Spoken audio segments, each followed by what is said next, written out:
ओम शांति। आज 24 अप्रैल 2024 के बाबा के अनमोल मधुर महावाक्य सुनेंगे। आज की मुरली में स्मृति स्वरूप रहने के लिए बाबा ने बहुत सुंदर विधि बताई है। बाबा कहे, बच्चे, सुबह को तुम अमीर होते हो, शाम को फकीर हो जाते हो। सुबह को तुम पावन होते हो, शाम को पतित बन जाते हो। इसमें बाबा सारे कल्प का या चक्र का पूरा स्मृति स्वरूप हमें बनने की प्रेरणा देते हैं। सतयुग त्रेता अर्थात सुबह जब हम अमीर बनते हैं और शाम को माना द्वापर कलयुग में फकीर बन जाते हैं।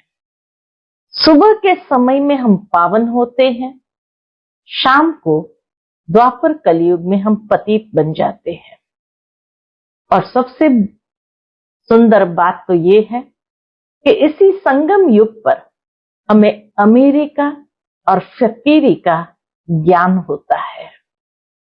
जहां हम धारणा करते हैं ज्ञान के एक एक रत्नों की, और इन ज्ञान रत्नों से ही हम अमीर हो जाते हैं।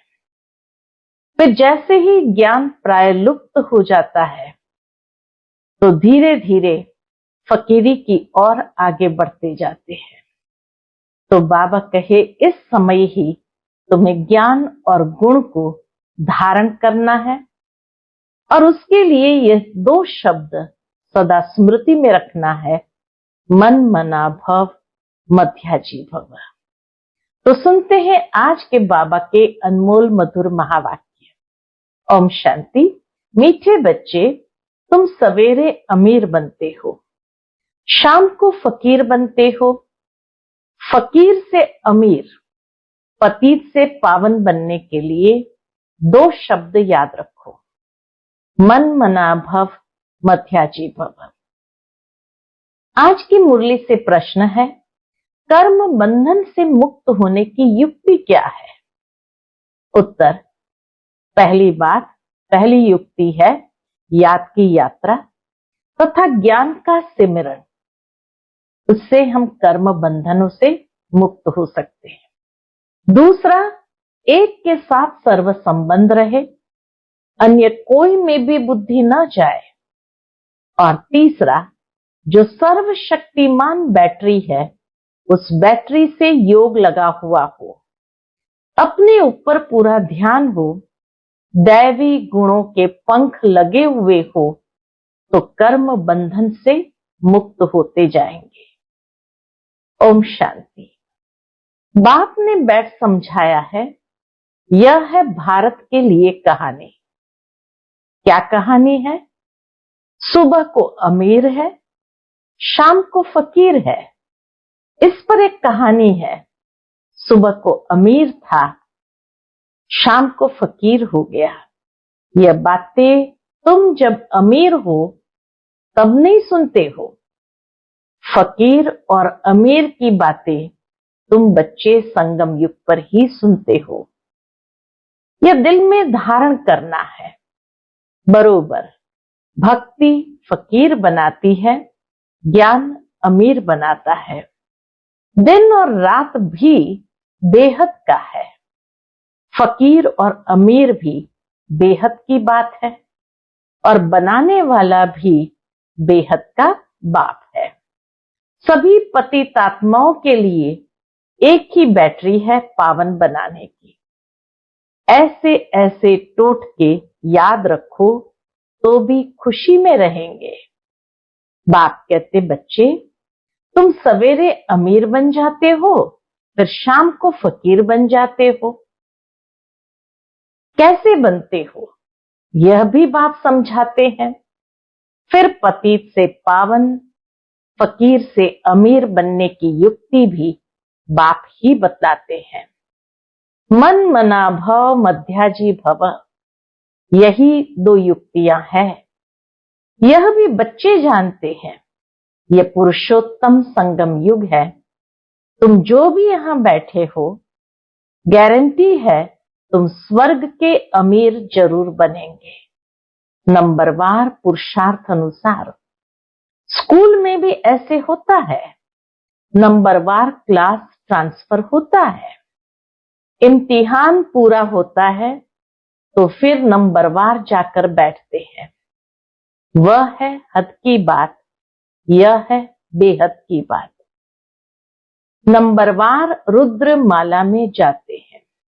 बाबा कहे जैसे जैसे ये ज्ञान का सिमरण करते जाते हैं, पावन बनते जाते हैं, तो रुद्र माला में जाते हैं। माला अथवा झाड़, बीज तो झाड़ का ही है। परमात्मा फिर मनुष्य सृष्टि का बीज है। ये बच्चे जानते हैं कि झाड़ वृद्धि को कैसे पाता है, पुराना कैसे होता है।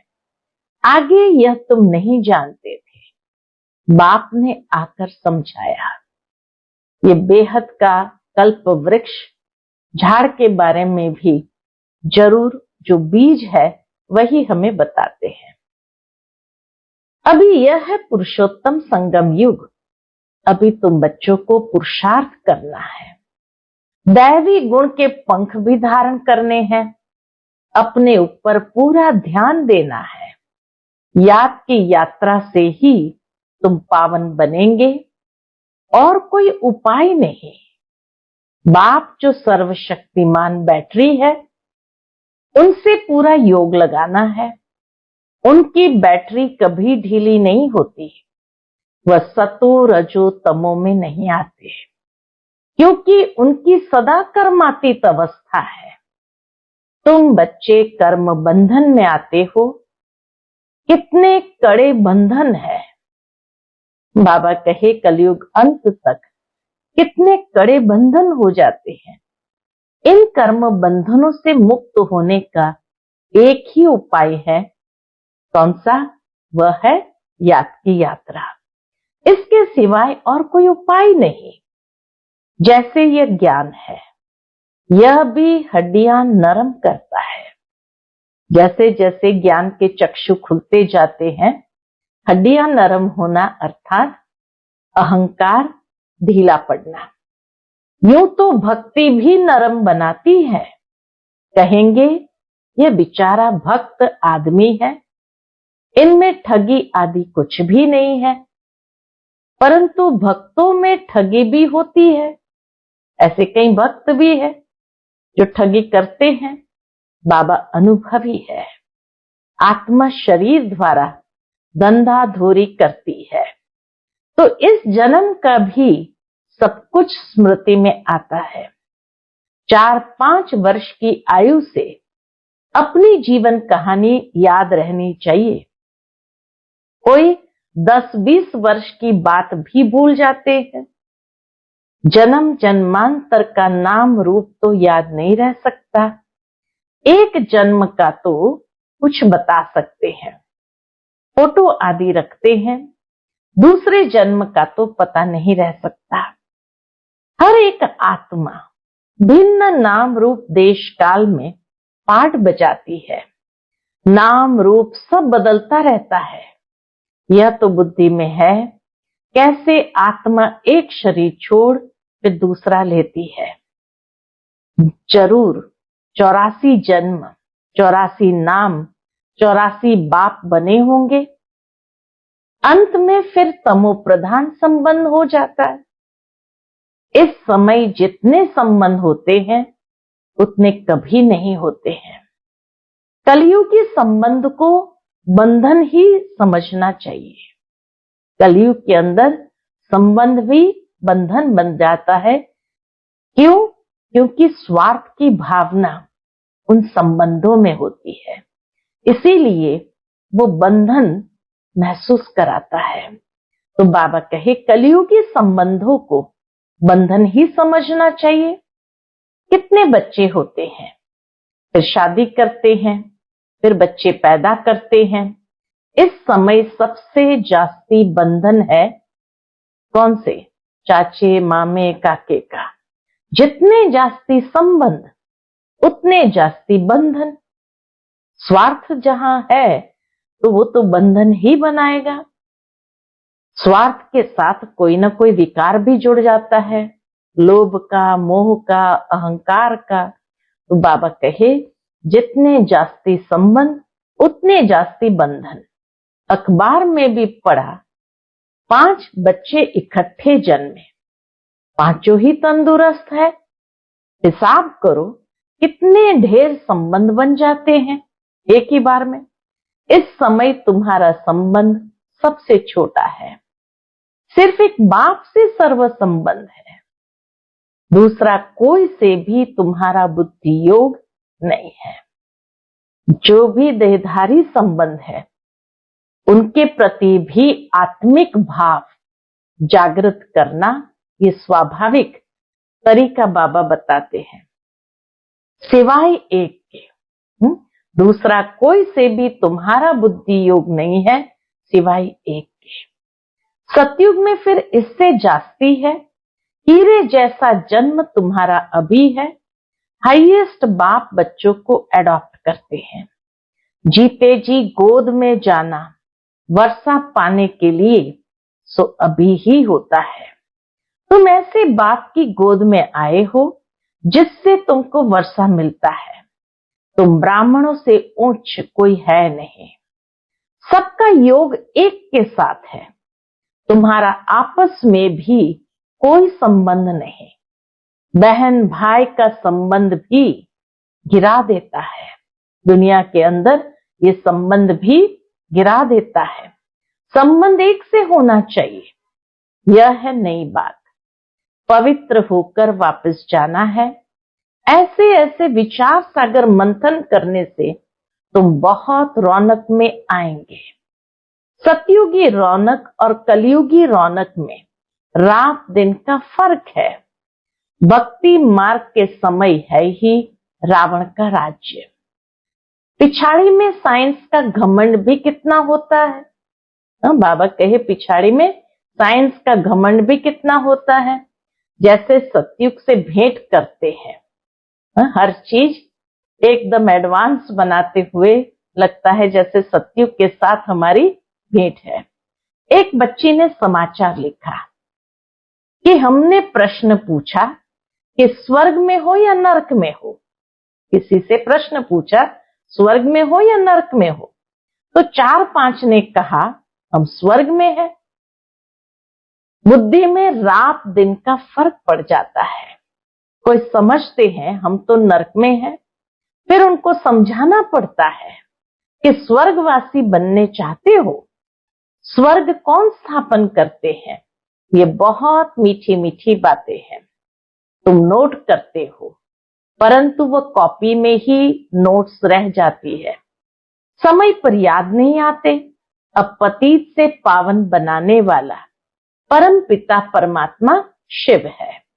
वह कहते हैं माँ में कम याद करो तो पाप कट जाएंगे। याद में कोई तो आमदनी होगी ना। याद की रस्म अब निकली है। याद से ही तुम कितने उच्च स्वच्छ बनते हो। जितनी जो मेहनत करेगा उतना उच्च पद पाएगा। बाबा से भी पूछ सकते हो। दुनिया में तो संबंध और जायदाद के पीछे झगड़े ही झगड़े हैं। यहाँ तो कोई संबंध नहीं। एक बाप दूसरा न कोई। बाप है बेहद का मालिक। बात तो बड़ी सहज है। उस तरफ है स्वर्ग और इस तरफ है नरक। नरकवासी अच्छे या स्वर्गवासी अच्छे। जो सयाने होंगे वह तो समझेंगे और कहेंगे स्वर्गवासी अच्छे। बाबा कहे जो सयाने होंगे वह तो कहेंगे स्वर्गवासी अच्छे। कोई तो कह देते हैं नरकवासी और स्वर्गवासी, इन बातों से हमें कोई मतलब नहीं। कोई तो कह देते नरकवासी और स्वर्गवासी, इन बातों से हमें कोई मतलब नहीं, क्योंकि बाप को ही नहीं जानते हैं। कोई फिर बाप की गोद से निकल माया की गोद में चले जाते हैं। वंडर है ना। बाप भी वंडरफुल तो ज्ञान भी वंडरफुल, सब वंडरफुल। इन वंडर्स को समझने वाला भी ऐसा चाहिए। जिसकी बुद्धि इस वंडर में ही लगी रहे, बाबा कहे इन वंडर्स को समझने वाला भी ऐसा चाहिए जिसकी बुद्धि इस वंडर में ही लगी रहे। रावण तो वंडर नहीं है, न उनकी रचना वंडर है, रात दिन का फर्क है। शास्त्रों में लिख दिया है, काली दह में गया, सर्प ने डसा, काला हो गया, श्री कृष्ण काला हो गया। अब तुम अच्छी रीति ये सब समझा सकते हो। श्री कृष्ण के चित्र को कोई उठाकर पढ़े तो रिफ्रेश हो जाए। 84 जन्मों की कहानी है, जैसे श्री कृष्ण की वैसे तुम्हारी। स्वर्ग में तो तुम आते हो ना, फिर त्रेता में भी आते रहते हैं, वृद्धि होती रहती है। ऐसे नहीं, त्रेता में जो राजा होते हैं वह त्रेता में ही आएंगे। पढ़े के आगे अनपढ़े को भरी ढोनी पड़ेगी। ये ड्रामा का राज बाबा ही जान सकते हैं। अब तुम जानते हो, तुम्हारे मित्र संबंधी आदि सब नरकवासी है। हम पुरुषोत्तम संगम युगी है। अब पुरुषोत्तम बन रहे हैं। बाहर के रहने और यहाँ 7 रोज आकर रहने में बहुत फर्क पड़ जाता है। यहाँ इसी शुद्ध सकारात्मक वायुमंडल में रहते हैं तो बहुत फर्क पड़ जाता है। हंसों के संग से निकल बगुलों के संग में जाते हैं। दुनिया में रहते हैं तो बगुलों के संग में जाना पड़ता है। बहुत बिगाड़ने वाले भी है। बहुत बच्चे मुरली की परवाह नहीं करते हैं। बाप समझाते हैं, गफलत नहीं करो, तुमको खुशबूदार फूल बनना है। सिर्फ एक बात ही तुम्हारे लिए काफी है। कौन सी? याद की यात्रा। यहां तुमको ब्राह्मणों का ही संग है। कहां ऊंच ते ऊंच, कहां नीच। बच्चे लिखते हैं, बाबा बगलों के झुंड में हम एक हंस क्या करेंगे। बगले कांटे लगाते हैं, कितनी मेहनत करनी पड़ती है। बाप की श्रीमत पर चलने से पद भी ऊंच मिलेगा। सदैव हंस होकर रहो, बगुले के संग में बगुला न बन जाओ। गायन है आश्चर्यवत सुनंती कथंती भागंती। थोड़ा भी ज्ञान है तो स्वर्ग में आएंगे, परंतु फर्क रात दिन का पड़ जाता है। पुरुषार्थ के कारण रात दिन का फर्क पड़ जाता है। सजाएं बहुत कड़ी खाएंगे। बाप कहते हैं, मेरी मत पर न चल, पतित बने तो 100 गुना दंड पड़ जाता है। फिर पद भी कम हो जाता है। यह राजाई स्थापन हो रही है। यह बातें भूल जाती है।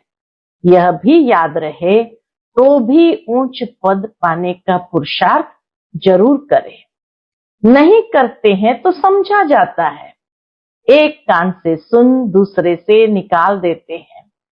बाप से योग नहीं। यहाँ रहते भी बुद्धि योग बाल बच्चों की तरफ है। बाप कहते सब कुछ भूल जाना है। इसको कहा जाता है वैराग्य। बुद्धि से सब कुछ भूल जाए उसको कहा जाता है वैराग्य। इसमें भी परसेंटेज है। कहां न कहां ख्यालात चले जाते हैं। 1-2 से लव हो जाता है तो भी बुद्धि लटक जाती है। बाबा रोज समझाते हैं, इन आंखों से जो कुछ देखते हो वह सब खत्म होने वाला है। तुम्हारा बुद्धि योग नई दुनिया में रहे और बेहद के संबंधियों से बुद्धि योग रखना है। ये माशुक वंडरफुल है। भक्ति में गाते हैं, आप जब आएंगे तो आपके बिगर हम किसको भी याद नहीं करेंगे। अब मैं आया हूं तो अब तुमको सब तरफ से बुद्धि योग हटाना पड़े ना। ये सब कुछ मिट्टी में मिल जाना है। तुम्हारा जैसा मिट्टी के साथ बुद्धि योग है। बाबा कहे, जब सब कुछ मिट्टी में मिल जाना है तो फिर बुद्धि योग मिट्टी के साथ क्यों होना चाहिए। देहधारियों के तरफ बुद्धि योग रखना तो जैसे मिट्टी के साथ बुद्धि योग है, मेरे साथ बुद्धि योग होगा तो मालिक बन जाएंगे। बाप कितना समझदार बनाते हैं। मनुष्य नहीं जानते कि भक्ति क्या है और ज्ञान क्या है। अब तुमको ज्ञान मिला है, तब तुम भक्ति को भी समझते हो। अब तुमको फीलिंग आती है कि भक्ति में कितना दुख है। मनुष्य भक्ति करते हैं, अपने को बहुत सुखी समझते हैं, फिर भी कहते हैं भगवान आकर फल देंगे। किसको और कैसे फल देंगे वह कुछ भी नहीं समझते। अब तुम जानते हो बाप भक्ति का फल देने आए हैं। विश्व की राजधानी का फल जिस बाप से मिलता है, वह बाप जो डायरेक्शन देते हैं उस पर चलना पड़े। उनको कहा जाता है ऊंचे ते ऊंची मत। बाबा जो मत देते हैं उनको कहा जाता ऊंचे ते ऊंची मत, यानी श्रीमत। मत मिलती है तो सबको, बाबा कहे मत तो मिलती तो सबको है, फिर कोई चल सके कोई चल ना सके। बेहद की बादशाही स्थापन होनी है। तुम अभी समझते हो हम क्या थे, अब हमारी क्या हालत है। माया एकदम खत्म कर देती है। यह तो जैसे मुर्दों की दुनिया है। भक्ति मार्ग में तुम जो कुछ सुनते थे वह सब सच सच करते थे, लेकिन तुम जानते हो कि सच तो एक बाप ही सुनाते हैं। ऐसे बाप को याद करना चाहिए। यहाँ कोई बाहर वाला बैठा हो तो उनको कुछ भी समझ में नहीं आएगा। कहेंगे ये तो पता नहीं क्या सुनाते हैं। सारी दुनिया कहती है परमात्मा सर्वव्यापी है, और यह कहते हैं वह हमारा बाप है। कांध से नाना करते रहेंगे, तुम्हारे अंदर से हाँ हाँ निकलती रहेगी। इसलिए नए कोई को अलाउ नहीं किया जाता है। अच्छा, मीठे मीठे सिकिलधे बच्चों प्रति माता पिता बाप दादा का याद प्यार और गुड मॉर्निंग। रूहानी बाप की रूहानी बच्चों को नमस्ते। हम सभी रूहानी बच्चों की रूहानी माता पिता बाप दादा को याद प्यार, गुड मॉर्निंग और नमस्ते। नमस्ते। शुक्रिया बाबा, शुक्रिया। आज की मुरली से धारणा के लिए मुख्य सार है। पहली पॉइंट, खुशबूदार फूल बनने के लिए संग की बहुत संभाल करनी है। हंसों का संग करना है, हंस होकर रहना है। मुरली में कभी बेपरवाह नहीं बनना है, गफलत नहीं करनी है। दूसरी पॉइंट, कर्म बंधन से मुक्त होने के लिए संगम युग पर अपने सर्व संबंध एक बाप से रखने हैं। आपस में कोई संबंध नहीं रखना है। किसी हद के संबंध में लव रख बुद्धि योग लटकाना नहीं है। एक को ही याद करना है। आज का बाप दादा का मधुर वरदान हम बच्चों के प्रति है। परमात्मा लव में लीन होने व मिलन में मगन होने वाले सच्चे स्नेही भव। परमात्मा लव में लीन होने व मिलन में मगन होने वाले सच्चे स्नेही भव। स्नेह की निशानी गाई जाती है कि दो होते भी दो न रहे, लेकिन मिलकर एक हो जाए। इसको ही समा जाना कहते हैं। भक्तों ने इसी स्नेह की स्थिति को समा जाना व लीन होना कह दिया है। लव में लीन होना यह स्थिति है, लेकिन स्थिति के बदले उन्होंने आत्मा के अस्तित्व को सदा के लिए समाप्त होना समझ लिया है। आप बच्चे जब बाप के व रूहानी माशूक के मिलन में मगन हो जाते हो तो समान बन जाते हो, बाप समान बन जाते हो। आज का स्लोगन है, अंतर्मुखी वह जो व्यर्थ संकल्पों से मन का मौन रखता हो। अंतर्मुखी वह जो व्यर्थ संकल्प से मन का मौन रखता हो। अंतर्मुख कहा जाता है, अर्थात मुख के ऊपर मुख्य इंद्रियां हैं। देखना, सूंघना, बोलना, सुनना और सोचना, ये पांचों बातें मुख के ऊपर है। उसको अंदर में ले जाना, अंतर्मुखी होना माना अंदर मुख कर देना, अर्थात खाली एक सोचने को ही मौन नहीं करना है या संकल्पों को ही मौन नहीं करना है, लेकिन व्यर्थ की बातें सुनना नहीं, व्यर्थ की बातें बोलना नहीं, व्यर्थ देखना नहीं, व्यर्थ सोचना नहीं, अर्थात सभी इंद्रियों को भीतर की ओर ले जाकर के एक श्रेष्ठ स्थिति में स्थित कर देना, समर्थ स्थिति में स्थित कर देना, उसको ही अंतर्मुखता कहा जाता है। अच्छा, ओम शांति।